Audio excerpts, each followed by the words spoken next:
independente da sua raça e sua moral. Dificilmente alguém foi tão acolhedor como ele com pessoas consideradas tão indignas. Neste livro não terei tempo para discorrer sobre a profundidade do diálogo que Cristo manteve com a samaritana. Gostaria de destacar mais a dimensão do seu gesto. Ele não apenas acolheu e dialogou com aquela mulher, mas teve a coragem de fazer o que nenhum fariseu ou mesmo um habitante de sua cidade era capaz, ou seja, elogiá-la. Quando ele perguntou por seu marido, ela respondeu que não tinha marido. Cristo elogiou a sua franqueza, a sua honestidade. Ele comentou que ela teve 5 maridos e que o homem que convivia com ela não era seu marido. Que homem é este que no caos da moralidade é capaz de exaltar as pessoas? Além de elogiá-la, Cristo comentou que ela vivia insatisfeita, que precisava experimentar um prazer mais profundo que pudesse saciá-la. Ele a perturbou dizendo que a água que ela estava tirando daquele poço saciava-a por pouco tempo, mas que ele possuía uma fonte de água que poderia satisfazê-la para sempre. Realmente seu diálogo foi perturbador e incomum. A mulher samaritana ficou extasiada com a gentileza e a proposta inusitada de Cristo. Isso era demais para uma pessoa tão discriminada socialmente. Talvez nunca alguém lhe tenha dado tanta atenção e se preocupado se ela era uma pessoa feliz ou não. Todos a julgavam pelo seu comportamento, mas ninguém provavelmente havia investigado o que se passava no seu íntimo. Por isso, de repente, ela largou o seu cantil de água, esqueceu-se de sua sede física, saiu da presença de Cristo e correu para sua aldeia animada e alegre. Parecia que a solidão, a angústia e o isolamento que a encarceravam e geravam uma intensa sede psíquica foram rompidos. Ela contou a todos da sua pequena cidade o diálogo incomum que teve com Cristo. A samaritana estava tão alegre que nem se importou em assumir publicamente a sua história. Aqui há um princípio interessante e sofisticado. Todas as pessoas que ficavam íntimas de Cristo perdiam espontaneamente o medo de assumir a sua história, se interiorizavam e se tornavam fortes em reconhecer suas fragilidades, o que fazia com que ficassem saudáveis emocionalmente. A samaritana dizia a todos que havia encontrado alguém que falara sobre sua história de vida 31. E dizia que ele era o Cristo que devia vir ao mundo, o Cristo esperado por Israel. Nessa passagem Cristo não fez nenhum milagre. Porém, teve gestos profundos e sublimes.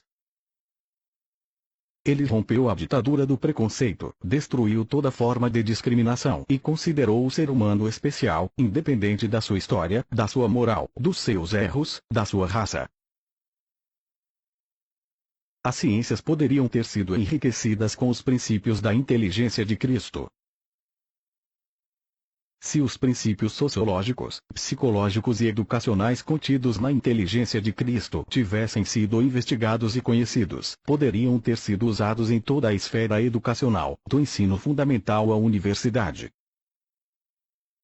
Esses princípios, independentemente da questão teológica, poderiam ter enriquecido a sociedade moderna, que tem sido irrigada por discriminações e múltiplas formas de violência. Esses princípios podem ser muito úteis para a preservação dos direitos fundamentais do homem, para desbloquear a rigidez intelectual e para estabelecer a liberdade de pensar. Eles estimulam a inteligência e até mesmo a arte de se repensar. A inteligência de Cristo abre preciosas janelas que promovem o desenvolvimento da cidadania e da cooperação social. Ela também é capaz de expandir a qualidade de vida, superar a solidão e enriquecer as relações sociais. Na sociedade moderna o ser humano vive ilhado dentro de si mesmo, envolvido no mar de solidão. A solidão é drástica, insidiosa e silenciosa. Falamos eloquentemente do mundo em que estamos, mas não sabemos falar do mundo que somos, de nós mesmos, dos nossos sonhos, dos nossos projetos mais íntimos. Não sabemos discorrer sobre nossas fragilidades, nossas inseguranças, nossas experiências mais íntimas. O homem moderno é prolixo para comentar o mundo em que está, mas emudece diante do mundo que é. Por isso, vive o paradoxo da solidão. Trabalha e convive em multidões, mas, ao mesmo tempo, está isolado dentro de si mesmo. Muitos só conseguem falar de si mesmos diante de um psiquiatra ou de um psicoterapeuta, os quais têm tratado não apenas de doenças psíquicas, como depressões e síndromes do pânico, mas também de uma importante doença psicossocial, a solidão. Porém, não há técnica psicoterapêutica que resolva a solidão. Não há antidepressivos e tranquilizantes que aliviem a sua dor. Um psiquiatra e um psicoterapeuta podem ouvir intimamente um cliente, mas a vida não transcorre dentro dos consultórios terapêuticos. O palco da existência transcorre lá fora. No terreno árido das relações sociais é que a solidão deve ser tratada. Lá fora é que o homem deve construir canais seguros para falar de si mesmo, sem preconceitos, sem medo, sem necessidade de ostentar o que se tem.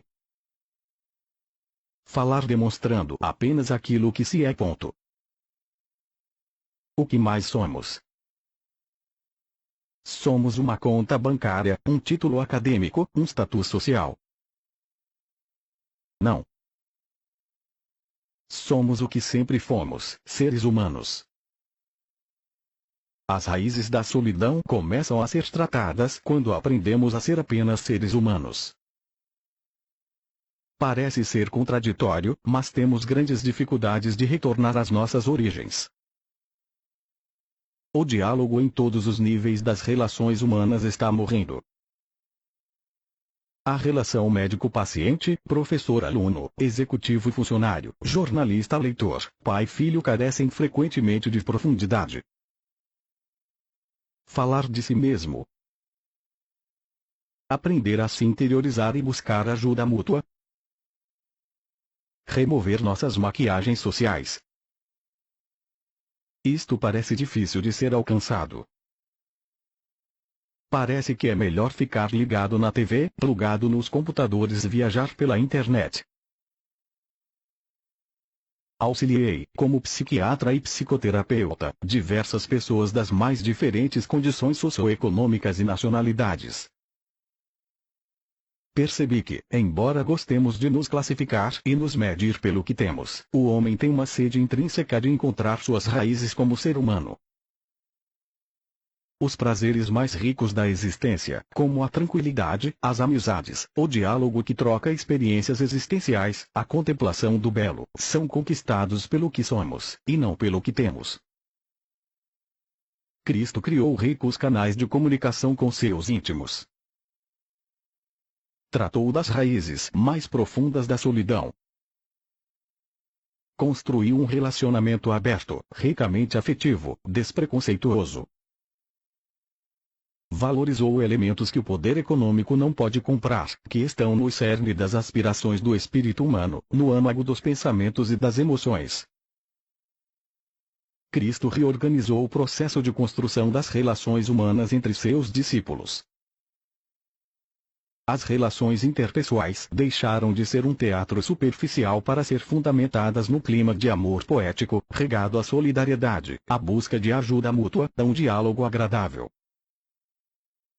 Os jovens pescadores que o seguiram, tão limitados culturalmente e que possuíam um mundo intelectual tão pequeno, desenvolveram a arte de pensar, conheceram os caminhos da tolerância, aprenderam a ser fiéis às suas consciências, vacinaram-se contra a competição predatória, superaram a ditadura do preconceito, aprenderam a trabalhar suas dores e suas frustrações, enfim, desenvolveram as funções mais importantes da inteligência. A sociologia, a psicologia e a educação poderiam ter sido mais ricas se tivessem estudado e incorporado os princípios sociológicos e psicossociais da inteligência de Cristo. Ser Cristo abalou o pensamento de sua sociedade e rompeu os parâmetros sociais reinantes em sua época. Era quase impossível ter uma reação de indiferença diante dele. As pessoas que passavam por ele o amavam muito ou o rejeitavam drasticamente. Diante das suas palavras, elas se perturbavam intensamente ou abriam as janelas de suas mentes e começavam a enxergar a vida de maneira totalmente diferente de como a viam. Se Cristo tivesse vivido nos dias de hoje, causaria turbulência social, chocaria a política e a ciência? Suas ideias continuam intrigantes na atualidade. Será que seus pensamentos abalaram a sociedade em que viveu devido à falta de cultura de sua época ou ainda hoje perturbariam os intelectuais e o pensamento acadêmico? Que dimensão têm os seus pensamentos? Que alcance tem o seu propósito, o seu projeto transcendental? Responder a essas perguntas é muito importante. Este é o objetivo deste e dos 2 capítulos seguintes.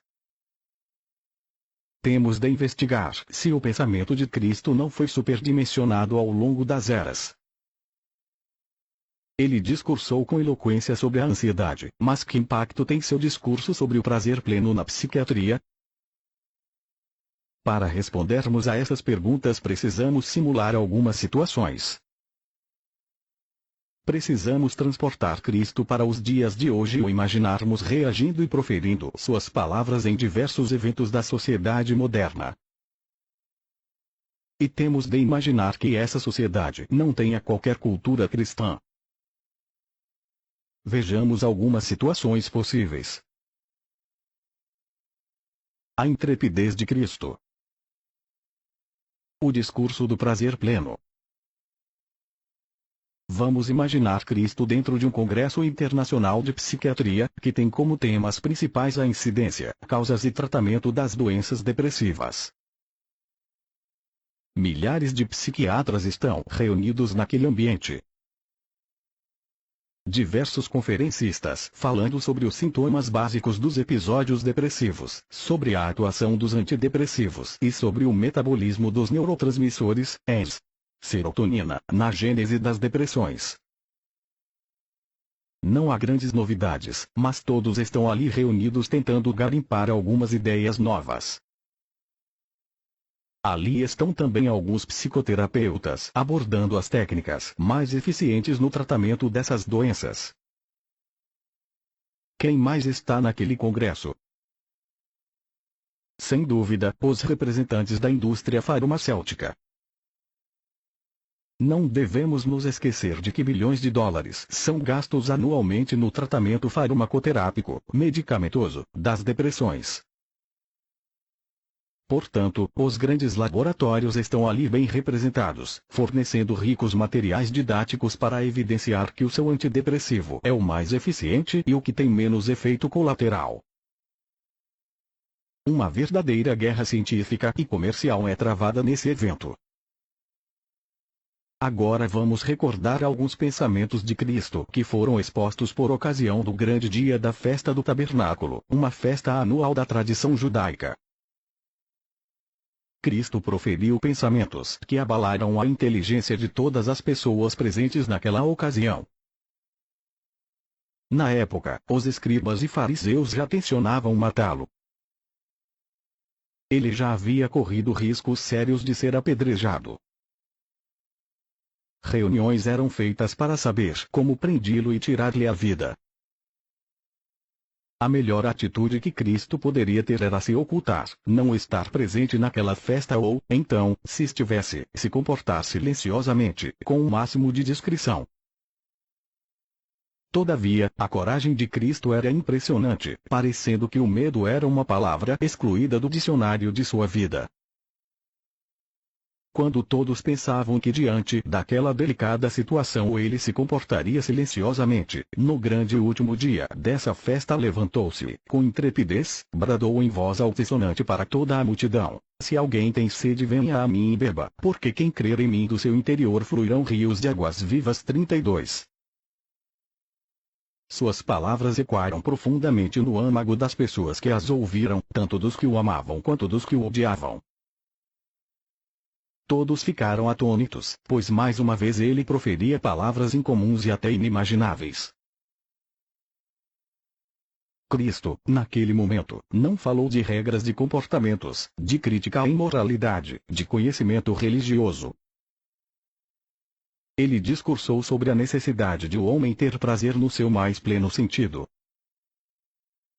Teve a coragem de dizer que podia gerar no cerne do ser humano um prazer que flui continuamente, uma satisfação plena, um êxtase emocional, que poderia resolver sua angústia existencial. Creio que suas palavras não têm precedente histórico, ou seja, ninguém jamais expressou pensamentos com esse conteúdo. Possivelmente ele queria dizer que todos estavam alegres no último dia de festa, porém no dia seguinte terminaria aquele ciclo de festas e, a partir daí, o prazer diminuiria e as tensões do dia a dia retornariam. Cristo tocava pouco na questão moral e muito nas raízes da psique humana, pois para ele aí estava o problema das misérias do homem.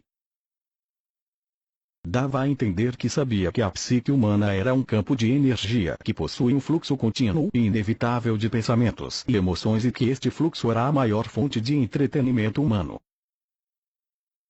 Porém, queria transformar essa fonte, enriquecê-la, torná-la estável e contínua. Em seu sofisticado diálogo com a samaritana, ele abordou o enriquecimento desse fluxo vital em contraste com a insatisfação existencial produzida pelo insucesso humano de conquistar uma fonte contínua de prazer. O homem saudável. Agora, retornemos ao nosso congresso de psiquiatria e imaginemos Cristo proferido as mesmas palavras. Ele se encontra no último dia do congresso, na mais interessante conferência sobre depressão, proferida pelo mais proeminente catedrático. O auditório está cheio. A plateia está atenta. O conferencista termina sua palestra e inicia o debate sobre o assunto proferido. De repente um homem, sem qualquer aparência, sem terno e gravata, pega o microfone e com uma intrigante e ousadia brada com voz estridente que possui os segredos de como fazer o homem plenamente alegre, satisfeito e feliz. Como os psiquiatras, psicoterapeutas e os cientistas das neurociências reagiriam diante das suas palavras? Antes de começarmos a avaliar o impacto dessas palavras, precisamos fazer algumas considerações sobre os atuais estágios da psiquiatria e da psicologia. O congresso em questão tem como tema vários tipos de depressão. Em diversos casos, a depressão pode ser considerada como o último estágio da dor humana. Nesses casos, é mais intensa do que a dor da fome, pois uma pessoa faminta ainda tem instinto de vida preservado, por isso remói até lixo para sobreviver, enquanto algumas pessoas deprimidas podem, mesmo diante de uma mesa farta, não ter apetite e nem mais desejo de viver. A dor emocional da depressão é, às vezes, tão intensa e dramática que as palavras se tornam pobres para descrevê-la. Frequentemente só compreende a dimensão da dor da depressão quem já passou por ela. Além do humor deprimido, as doenças depressivas têm uma rica sintomatologia. São acompanhadas de ansiedade, desmotivação, baixa autoestima, isolamento social, insônia, apetite alterado, diminuído ou aumentado, fadiga excessiva, libido alterada, ideias de suicídio, etc. Precisamos considerar que no atual estágio de desenvolvimento da psiquiatria e da psicologia tratamos da doença depressiva, mas temos poucos recursos para prevenir a depressão. Tratamos do homem doente, deprimido, mas sabemos pouco sobre como promover o homem sadio, prevenir o primeiro episódio depressivo. A psiquiatria e a psicologia clínica sabem tratar com relativa eficiência os transtornos depressivos, obsessivos, a síndrome do pânico, mas não sabem como promover a alegria, o sentido existencial, o prazer de viver. Não sabe como promover a saúde do homem total, como torná-lo um investidor em sabedoria, como desenvolver as funções mais importantes da inteligência, prevenir os episódios depressivos e reciclar as influências genéticas para o humor deprimido, por intermédio do desenvolvimento da arte de pensar, do gerenciamento dos pensamentos negativos, da capacidade de trabalhar os estímulos estressantes. Ainda é um sonho para o atual estágio da psiquiatria. De modo semelhante, expandir a capacidade de sentir prazer diante dos pequenos estímulos da rotina diária, aprender a se interiorizar, viver uma vida plenamente tranquila na turbulenta escola da existência, também parece um sonho para o atual estágio da psicologia. O discurso de Cristo abalaria a psiquiatria e a psicologia. Agora imagine Cristo, no atual estágio da psiquiatria e da psicologia, participando daquele congresso científico. De repente, ele se levanta e discursa que se alguém cresce nele, se vivesse o tipo de vida que ele propunha, do seu interior jorraria um prazer inesgotável, fluiria um rio de satisfação plena, capaz de irrigar toda a sua trajetória de vida. Certamente todos os presentes naquele congresso ficariam chocados com seus pensamentos. Todos ficariam se perguntando como este homem teve a coragem de afirmar que possui o segredo de como fazer fluir do âmago da mente humana um sentido existencial pleno. Que pensamentos são estes? Como é possível alcançar tal experiência de prazer? Suas palavras causariam um grande escândalo e, ao mesmo tempo, provocariam profunda admiração em alguns. Ele não seria condenado à morte como na sua época, pois as sociedades modernas se democratizaram, mas, se insistisse nesta ideia, seria expulso daquele evento ou, então, seria taxado como um paciente psiquiátrico. Todavia, como alguém pode ser taxado por dizer palavras tão ousadas, impensáveis, e ser, ao mesmo tempo, intelectualmente lúcido, emocionalmente tranquilo, capaz de perceber os sentimentos humanos mais profundos e de superar as ditaduras da inteligência? Cristo, de fato, é um mistério. Em algumas ocasiões, Cristo proferia pensamentos totalmente incomuns, que eram cercados de enigmas, fugindo completamente à imaginação humana. Embora ele tocasse na necessidade íntima de satisfação do homem, suas palavras eram surpreendentes, inesperadas. Se o investigarmos criteriosamente, constataremos que, ao contrário do que muitos pensam, seu desejo não era produzir regras morais, ideias religiosas, corrente filosófica, mas transformar a natureza humana, introduzi-la numa esfera de prazer e sentido existencial. Provavelmente nunca ninguém discursou com tanta eloquência sobre essas necessidades fundamentais do homem como ele. Cristo era audacioso. Sabia que suas palavras perturbariam a inteligência da sua época e, sem dúvida, das demais gerações, mas ainda assim não se intimidava, pois era fiel ao seu pensamento. Falava com segurança e determinação aquilo que estava dentro de si mesmo, ainda que muitos ficassem confusos diante das suas palavras ou corresse risco de vida. Se elas fossem ditas na atualidade, alguns psiquiatras ficariam tão perturbados ao ouvi-las que talvez dissessem entre si: quem é este homem que proclama tais ideias? Estamos na era dos antidepressivos, que atuam no metabolismo da serotonina e de outros neurotransmissores. Só conseguimos atuar na miséria do homem psiquicamente doente, não sabemos fazer do homem um ser mais contemplativo, solidário, feliz. Como pôde alguém ter a pretensão de propor uma vida emocional e intelectual intensamente rica, qualitativa?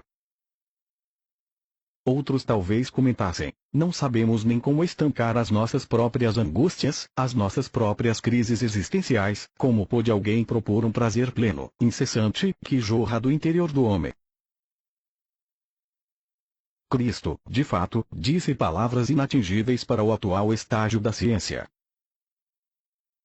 Suas metas em relação ao prazer e ao sentido existencial são tão elevadas que representam um sonho ainda não sonhado pela psiquiatria e pela psicologia do século XXI. Suas propostas são muito atraentes e vão ao encontro das necessidades mais íntimas da espécie humana, que apesar de possuir o espetáculo da construção de pensamentos, é tão desencontrada, submete-se a tantas doenças psíquicas e tem dificuldade de contemplar o belo e viver um prazer estável. Crer ou não em suas palavras é uma questão pessoal, íntima, pois seus pensamentos fogem à investigação científica, extrapolam a esfera dos fenômenos observáveis. As ideias e intenções de Cristo, ao mesmo tempo que representam uma belíssima poesia que qualquer ser humano gostaria de recitar, abalam a maneira como compreendemos a vida. Cristo não apenas chocou profundamente a cultura da sua época, mas, se tivesse vivido nos dias de hoje, também perturbaria a ciência e a cultura moderna. Cristo queria produzir uma revolução no interior do homem. Cristo era consciente da miséria social do homem e da ansiedade que estava na base da sua sobrevivência. Ele até mesmo queria aliviar essa carga de ansiedade e tensão que o homem carrega em sua trajetória de vida 33. Embora tivesse plena consciência da angústia social e do autoritarismo político que as pessoas viviam em sua época, ele detectava uma miséria mais profunda do que a sociopolítica, que estava no íntimo do ser humano e que era a fonte de todas as outras misérias e injustiças humanas. Ele atuava pouco nos sintomas. Seu desejo era atacar as causas fundamentais dos problemas psicossociais do homem. Por isso, ao estudar o seu propósito mais ardente, compreenderemos que sua revolução não era política, mas íntima, clandestina. Uma mudança que se inicia no espírito humano e se expande para toda a sua psique, renovando a sua mente, expandindo a sua inteligência, transformando intimamente a maneira como o homem compreende a si mesmo e o mundo que o circunda, garantindo, assim, uma modificação psíquica e social estável. Cristo expressava que somente por meio dessa revolução insidiosa e íntima o homem poderia vencer a paranoia do materialismo desinteligente e do individualismo e desenvolver os sentimentos mais altruístas da inteligência, como a solidariedade, a cooperação social, a preocupação com a dor do outro, o prazer contemplativo, o amor como fundamento das relações sociais. Quem pode questioná-lo? A história tem confirmado, ao longo das sucessivas gerações, que ele tinha razão. O comunismo ruiu e não produziu o paraíso dos proletários. O capitalismo gerou um grande desenvolvimento tecnológico e socioeconômico. Todavia, o capitalismo precisa de inúmeras correções, pois é sustentado pela paranoia da competição predatória, pelo individualismo, pela valorização da produtividade acima das necessidades intrínsecas do homem. A democracia, que tem sido uma das mais importantes conquistas da inteligência humana, pois garante o direito à liberdade de pensar e se expressar, não estancou algumas chagas psicossociais fundamentais das sociedades modernas, como a violência psicológica, as discriminações, a farmacodependência, a exclusão social. Agora vamos retornar ao ambiente em que Cristo vivia. Como disse, ele procurou realizar uma revolução clandestina na psique e no espírito humanos. Por diversas vezes, demonstrou claramente que o seu trono não estava em Jerusalém. Para o espanto de todos, expressou que seu reino se localizava no interior do homem. Jerusalém era a capital cultural e religiosa de Israel. Lá, os escribas e fariseus, que eram os líderes políticos e os intelectuais da época, amavam, como alguns políticos de hoje, os primeiros lugares nos banquetes, o status e o brilho social 34. Cristo sabia que em Jerusalém esses líderes jamais aceitariam essa revolução interior, jamais aceitariam essa mudança na natureza humana, essa transformação no pensamento e na maneira de ver o mundo. De fato, sua proposta, ao mesmo tempo bela e atraente, era ousadíssima.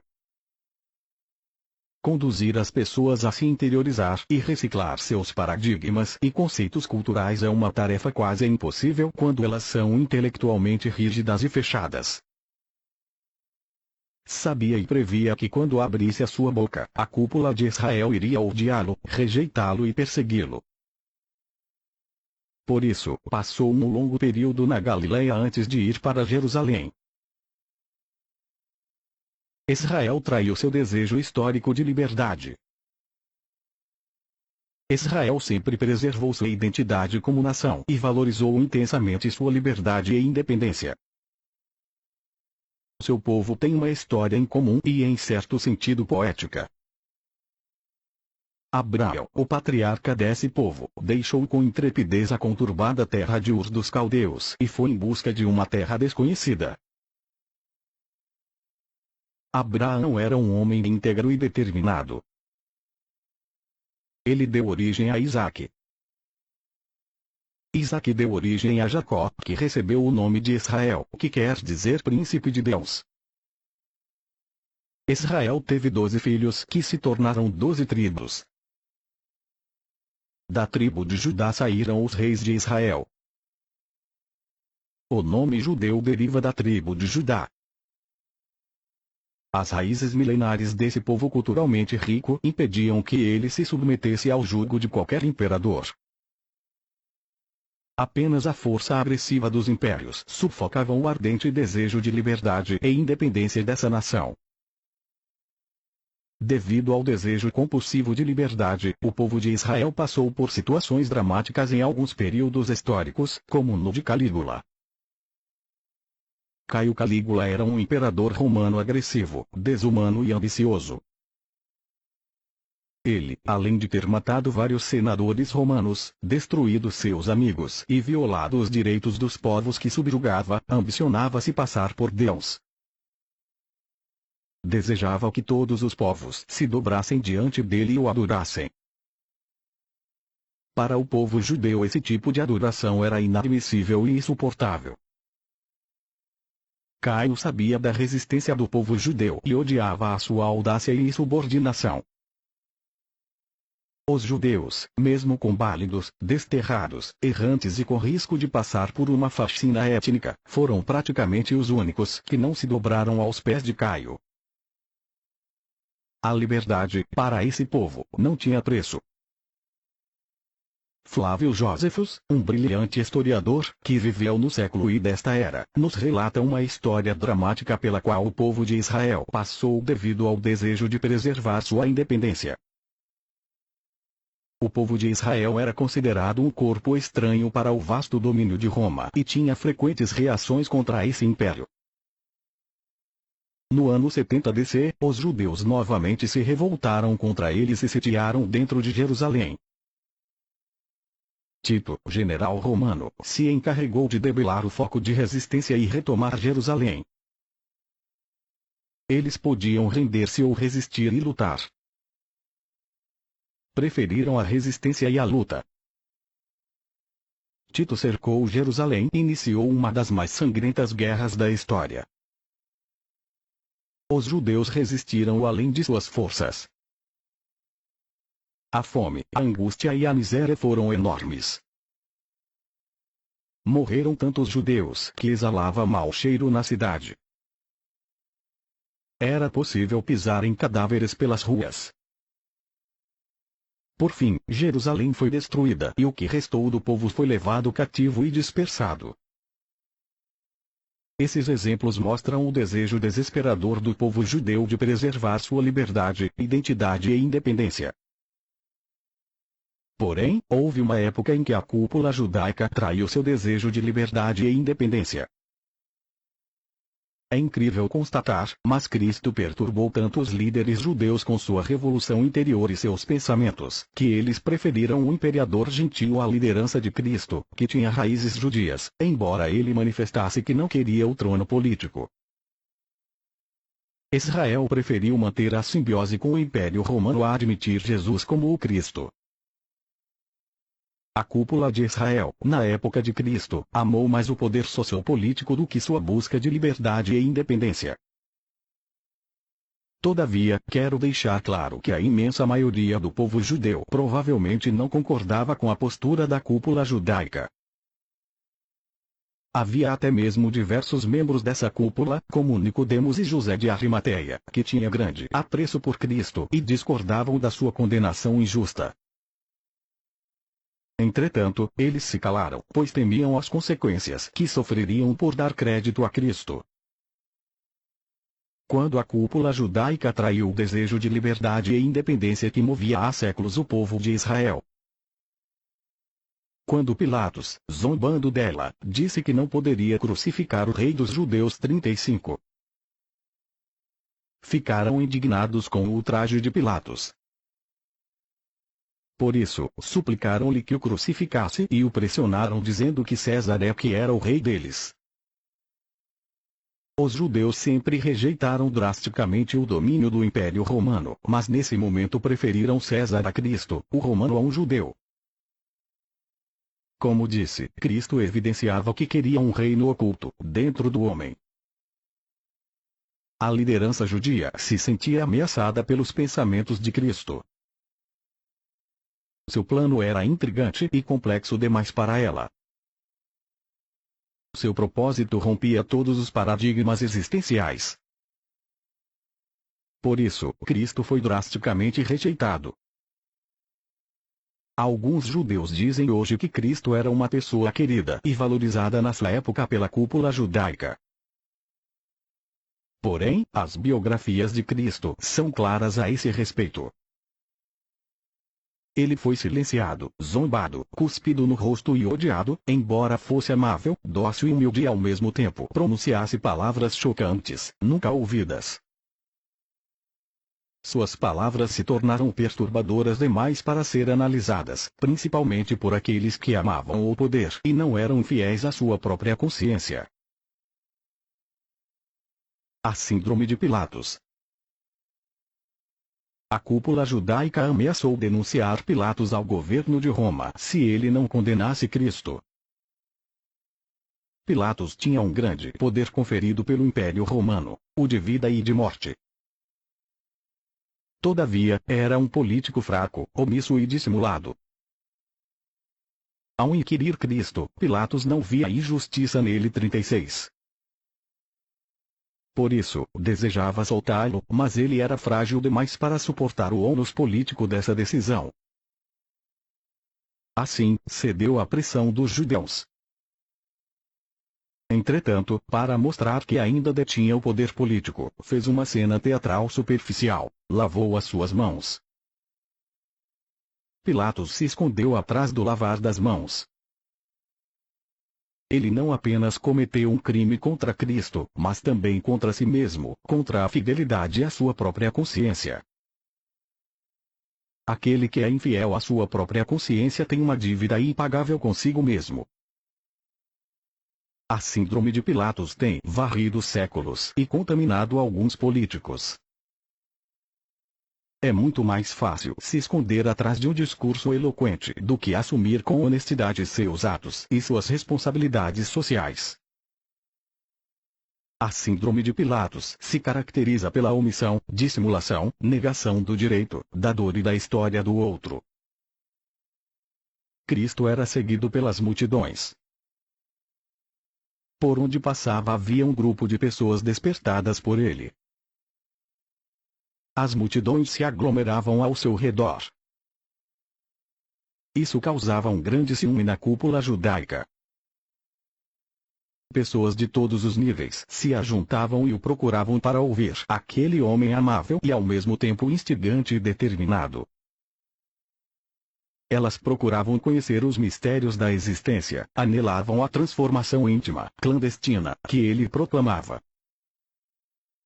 Os relatos demonstram que, uma vez, mais de 5.000 homens o seguiram, outra vez, mais de 4.000, sem contar as mulheres e crianças 37. Isto era um fenômeno social espetacular. Provavelmente nunca um homem que tivesse vivido naquela região havia despertado tanto o ânimo das pessoas. Provavelmente nunca um homem sem qualquer aparência ou propaganda tivesse sido seguido de maneira tão apaixonada e calorosa por numerosas multidões. A cúpula judaica estava muito preocupada com o movimento social em torno de Cristo. Ela tinha medo de que ele desestabilizasse a simbiose entre a liderança de Israel e o Império Romano. Por isso, ele tinha que ser eliminado. A liderança judia nem sequer cogitou sobre a linhagem de Cristo, sobre suas origens. Não se preocupou em questioná-lo honestamente. Para ela, ele não derramou lágrimas, não tinha família, não teve infância, não sofreu, não construiu relacionamentos, enfim, não teve história. A ditadura do preconceito anula a história das pessoas. Cristo tinha de morrer, não importava quem ele fosse. Cristo abalaria qualquer sistema político onde tivesse vivido. A liderança judaica não se importou em sujar suas mãos arrumando testemunhas falsas. O importante era condená-lo. Porém, nenhuma testemunha era coerente, por isso, não conseguiram argumentos plausíveis para condená-lo. 38. São atípicos os paradoxos que envolvem a história de Cristo. Ninguém falou do amor como ele, ao mesmo tempo, ninguém foi tão odiado como ele. Ele se doou e se preocupou tanto com a dor do outro, e ninguém se preocupou com a sua dor. Ele foi ferido e rejeitado sem oferecer motivos para tanto. Era tão dócil, mas foi tratado com muita violência. Não queria o trono político, mas foi tratado como se fosse o mais agressivo dos revolucionários. Se Cristo tivesse vivido nos dias de hoje, ele também teria sido uma ameaça para o governo local? Seria rejeitado drasticamente? Provavelmente sim. Embora preferisse o anonimato e não fizesse nenhuma propaganda de si mesmo, não conseguia se esconder. É impossível esconder alguém que falou o que ele falou e fez o que ele fez. Se, naquela época, em que a comunicação era restrita, que não havia a imprensa, ele era seguido por multidões, imagine nos dias de hoje. Na atualidade, a imprensa escrita o estamparia nas primeiras páginas e os jornais televisivos teriam uma equipe de plantão 24 horas acompanhando-o.